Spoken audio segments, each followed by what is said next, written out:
수도권에 소위 말하는 똘똘한 집 한 채 있고 내가 쓸 생활비 한 200만 원 정도만 있으면 솔직히 은퇴 후에 내가 생활하는 데는 큰 문제는 없을 것 같다는 생각이 드는데요. 그럼에도 재테크를 지금 시작하는 게 좋을까요? 충분히 그런 마음이 드는 거에 공감을 하고요. 현실적으로 와닿지 않는 부분들이 있을 거라고 생각을 하고요. 다만 질문에서 하셨던 그 똘똘한 한 채를 내가 노후에 과연 어떻게 활용할지가 결정이 되어야 될 것 같다. 왜냐하면 똘똘한 한 채 같은 경우에 좋은 입지에 누구나 부러워할 만한 이제 입지에 있다 보니까 나중에 이걸 이용해서 노후 준비로 활용을 할 때 매도를 해서 좀 더 입지적으로 떨어지거나 가격이 저렴한 집으로 규모를 좀 줄여서 가는 선택을 하기 힘드신 경우들을 좀 많이 봤어요. 그래서 집을 어떻게 활용할지, 그리고 생활비라는 것도 결국 어느 정도 수준으로 내가 감당하면서 실제 생활을 영위할지에 따라서 노후에 필요한 자금은 달라진다라고 말씀을 좀 드리고 싶고요. 현실적으로 이게 좀 더 구체화되려면 내가 노후에 실제 필요한 금액을 먼저 계산을 해보는 거를 먼저 추천을 드리고 싶어요. 왜냐하면 금액 자체를 좀 설정을 해놓고 나면 중간에 내가 어떤 행동을 하면서 움직여야 되는지, 그리고 중간에 포기하지 않고 계속 지속적으로 이어갈 수 있는 확률들이 높기 때문에 열반스쿨 강의를 들으면서 노후 대비로 필요한 자금이 과연 얼마일까 계산해보는 시간을 가져봤어요. 근데 일주일 정도 정말 걸렸던 것 같아요. 왜냐하면 내 인생에 대해서 이렇게 고민했던 시간이 없었기 때문에 내가 영위하고 싶은, 살고 싶은 삶의 모습에 부합하기 위해서 필요한 자금들을 좀 계산하는 시간을 가졌었고, 그게 실제 지금까지 8년이라는 시간을 이어올 때 정말 많은 도움이 됐던 일주일이지 않았나라는 생각이 들어요. 여기서 강의하는 사진 있죠. 실제 이렇게 강의도 하고 있고요. 좋은 집들, 좋은 차들, 이런 것들을 비전보드에 담아보게 되었습니다. 저한테 그때 행복이라고 느껴졌던 부분은 경제적 자유도 있었고요. 제가 선택할 수 있는 자유, 그리고 좋아하는 사람과 보내는 시간, 그리고 정말 경제적으로 자유로운 상태, 내가 원하는 것을 하면서 원하는 곳에 있는 자유, 실제 이제 달성을 하게 됐죠. 그때 구체적으로 필요한 노후 자금을 계산을 해봤는데요. 40대에 만약에 은퇴를 한다라고 하면 전체 제가 필요한 자금들, 기본 21억의 긴 노후 기간 동안에 제가 여유롭게 좀 더 생활을 하려면은 추가 자금이 좀 필요하다라고 판단을 했었고, 그때 목표로 했던 노후 자금이 30억이었습니다. 30억을 달성을 하게 됐고요. 저도 이제 깜짝 놀랐던 거는 2020년도에 10억 달성되는 거를 제가 비전보드에 적었었는데, 실제 10억 달성기를 제가 20년도에 달성을 하고 올릴 수가 있게 됐거든요. 그래서 실제 10년 계획상에서 이루어진 부분들이 아주 많다라고 말씀을 드리고 싶고요. 기존의 순자산이라든지 이런 부분들은 제가 기록했던 대로 많이 이루어진 부분들이 있어서 보고 있을 때면 깜짝깜짝 놀라는 부분들이 많은 것 같아요. 이렇게 그냥 비전 보드가 비전으로만 남아있는 게 아니라 진짜 현실화를 시키신 거잖아요. 그렇게 될 수 있는 비결이 뭐예요? 될 때까지 해보자라는 마음으로 해나갔기 때문에 오랫동안 시장 안에서 살아남으면서 가져올 수 있었던 성과가 아닐까라고 말씀드리고 싶어요. 제가 투자를 할 때 좀 목표로 잡았던 수익률은 200% 정도는 좀 달성하자. 3천만 원, 4천만 원 모으기가 쉽진 않잖아요. 그런데 은행 예적금으로 넣어뒀을 때 이자가 그렇게 많지는 않기 때문에 아무것도 하지 않는 것보다는 더 나은 선택이지 않을까라고 생각을 했고, 수익률 자체를 좀 더 높이기 위해서 저는 무수히 많은 지역들도 다녔었고요. 책도 되게 많이 읽었던 것 같아요. 공부를 했던 시간들이 축적이 되다 보니까 후반부로 가면서 초반에 투자했던 것보다 좀 더 성과를 낼 수 있는 투자가 많이 좀 진행이 되지 않았나. 저는 적어도 100% 이상을 낼 수 있는 그런 투자처가 많고, 충분히 공부하면 그런 투자처를 잘 찾아갈 수 있다라고 말씀드리고 싶어요. 저는 솔직히 말씀드리면 정말 숫자에 약한 사람이에요. 저도 이제 엑셀도 못하는 사람이었고요.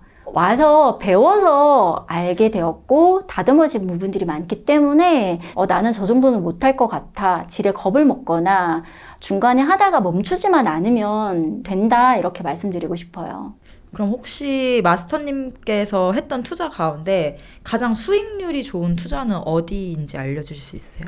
예, 광역시 투자를 800만 원으로 진행했던 사례를 말씀드리고 싶어요. 2020년도였었는데 대형 단지 이제 청약이 있었고 그 지역의 사람들이 그 청약에 당첨이 되기 위해서 엄청나게 많이 몰려들었어요. 그런데 청약 당첨이 되려고 기대했던 단지에서 떨어지면서 주변에 매매랑 전세로 이제 전환해서 수요들이 이제 움직이는 시장이었었고 그것 대비해서 집이 그렇게 많지 않은 상황이었거든요. 실제 제가 현장에서 임장을 하다 보니까 가격들이 네이버 부동산에 나와 있는 거랑 실제 현장이 다르게 돌아가고 있다라는 거를 파악을 하게 됐어요. 그리고 기존에 다른 광역시를 막 임장을 다니면서 가격을 좀 비교할 수 있는 비교군들이 많았기 때문에 그걸 비교하면서 충분히 이 지역이 싸다라는 판단이 섰고요. 그래서 실제 제가 원하는 매매가랑 전세가를 맞춰서 투자를 진행을 하게 됐습니다. 궁금해요. 왜 네이버 부동산이랑 다른지. 매물의 어떤 수에 따라서 가격이라는 거는 책정이 되기 때문에 다르게 움직일 수가 있는 거죠. 왜냐하면은 네이버 부동산에 있는 가격을 참고로 하되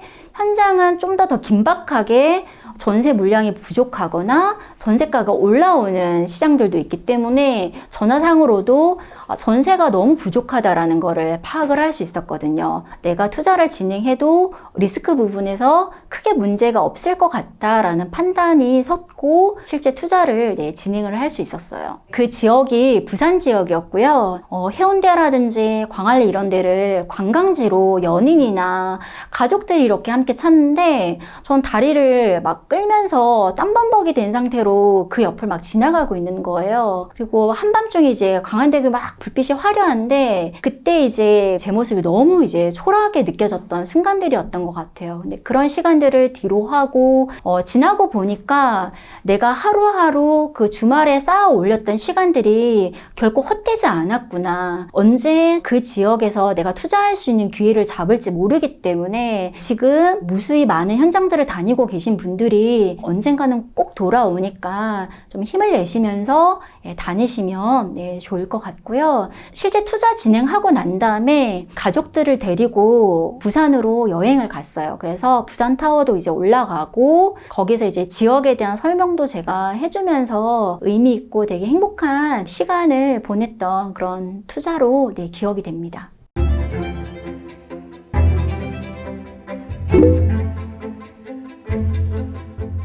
근데 월급쟁이들의 삶을 생각을 해보면 직장 생활하랴 또 아니면 누군가의 아내로 남편으로 살랴 시간도 마음도 여유가 없는 것 같아요. 그렇게 남들은 다 하는데 나만 못하는 것 같은 나만 제대로 못 살고 있는 것 같은 이런 죄책감에 빠지기 쉬운데 이럴 때 어떻게 하는 게 맞을지. 그 마음 한편에는 정말 잘해보려고 하는 마음이 있기 때문에 그 느낌도 들었을 것 같다라는 생각이 들고요. 하지만 그런 죄책감에 빠지거나 자책하는 거는 성장의 어떤 좋은 원료가 되지는 못하는 것 같아요. 그렇기 때문에 하지 않는 것보다 그래도 하고 있다라는 것 자체가 때로는 더 중요하다. 남들보다 좀 더 열심히 살려고 노력하고 있고 애쓰고 있는 본인을 좀 더 잘 달래면서 나아가시면 좋을 것 같고요.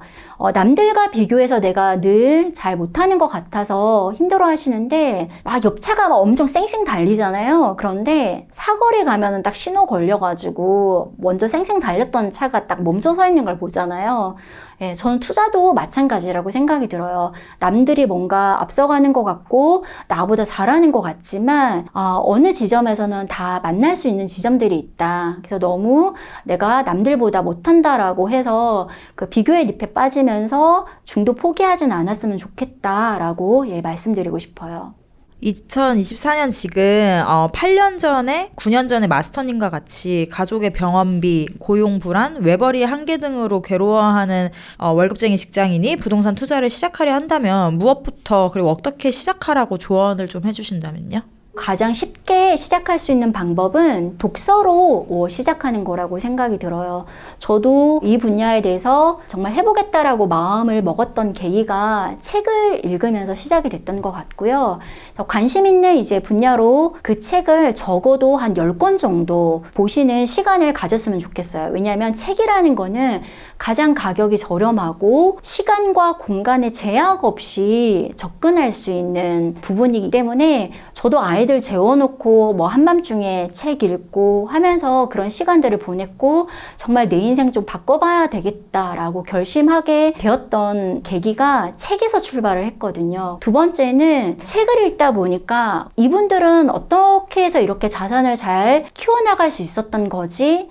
그 저자가 궁금해졌어요. 그래서 실제로 강의를 들으러 가기 시작을 했어요. 그래서 책에서는 말하지 않았던 실제 부동산의 시장 상황에 맞춰서 따끈따끈한 이야기들을 좀 전해 들을 수 있었고 그분들의 노하우를 좀 가까이에서 롤모델로 삼으면서 좀 배울 수 있는 계기가 됐던 게 강의였던 것 같아요. 여러분들도 그 강의라든지 이런 것들을 좀 들으면서 공부의 방향을 좀 잡아갈 수 있는 계기로 삼았으면 좋겠고요. 어느 정도 처음에는 비용이 드는 부분에 대해서 많은 부분들이 힘들어하세요. 근데 제가 실전 투자로 이어진 그런 경험들을 생각해 보면 제가 책을 읽거나 강의를 들었을 때에 들였던 비용들이 그냥 단순하게 사라지는 그런 매몰 비용들이 아니라 내가 현장에서 좀 더 가격이 싼 매물들을 사고 그런 노하우들을 좀 적용시켜서 다시 그 돈이 저한테 돌아오는 경험들을 하게 됐던 것 같아요. 그래서 여러분들이 정말 내가 이게 필요하고 나한테 중요한 문제라고 하면 분야를 막론하고 여러분들이 시간과 에너지를 들이는 과정들은 누구에게나 다 필요한 것 같아요. 왜냐하면 그런 시간들이 있어야지 그 다음에 내가 그 분야에서 정말 잘할 수 있는 단계로 넘어갈 수 있잖아요. 그래서 디테일하게 많은 부분들을 좀 차근차근 배워나가시는 거를 추천드리고 싶어요. 그러면 월급쟁이 부자들에서 딱 하나만 들으라면 저는 첫 출발로 만약에 시작을 한다라고 하면 제 인생의 어떤 변화의 계기가 됐던 열반 스쿨을 들으라고 말씀드리고 싶어요. 왜냐하면 시작이 있어야지 나아갈 수 있잖아요. 근데 초보자들 입장에서 투자에 대한 어떤 막연한 두려움, 그리고 내가 어떤 기준으로 해서 실제 현장에서 이거를 적용해야 될지가 막막하신 경우들도 있고, 비전보드라든지 인생에 대해서 정말 깊게 고민할 수 있는 시간들을 가졌던 게 9년이라는 시간을 쭉 이어오는 데 있어서 많은 원동력이 됐던 부분이 있어서 그런 밑그림을 그리고 출발하라고 말씀드리고 싶어요. 아버지가 돌아가시면서 기존에 살던 집에서 이사를 해야 되는 상황이 있었어요. 근데 어머님도 저도 이제 부동산에 대해서 잘 아는 게 없었고 알고 있는 한에서 아름아름해서 이사를 가게 됐는데 옆에서 그 어머님이 거래하시는 걸 지켜봤을 때 되게 큰 돈이 오고 가는데 우리가 아는 게 너무 없는 상태에서 그런 거래를 하게 되는 거를 경험하고 내가 이대로는 안 되겠다 싶어서 살면서 부동산에 대해서는 조금 알고 있어야겠다라는 생각이 들어서 2016년도에 이제 월부에 처음 가입해서 너바나님께 부동산 투자를 배워서 매년 한 채 이상씩 투자를 해오고 있는 월급쟁이 투자자입니다. 자산은 30억 이상 정도 규모가 되고요. 노후 준비는 완료된 상태고 은퇴를 준비하고 있는 상황입니다.